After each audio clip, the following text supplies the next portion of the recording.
Kontratenor Andrea Šoli, Edin Karamazov na lutnji prava su glazbena poslastica. Bez problema rasprodaju najveće koncertne dvorane svijeta, poput njujorškog Metropolitana. Sviramo skupa 19 godina.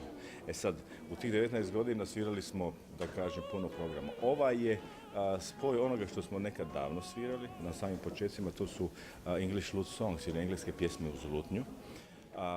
I sviramo nešto novo što je rađeno za nas, to je Kubanac Leo Brauer. U Zadarskom hramu kulture u Kneževoj palači predstavili su repertoar renesansnih i baroknih dijela, te za ovu prigodu prerađenih tradicionalnih pjesama.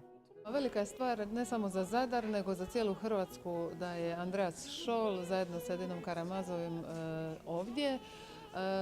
Ono što je sigurno njega potaklo jest obnova Kneževe palače, odnosno koncertne dvorane. Pa tako obnovljena dvorana priređuje najbolje moguće koncerte, uz bok slavnim svjetskim glazbenim mekama. Nakon 25 godina glazba se ovdje vratila na velika vrata.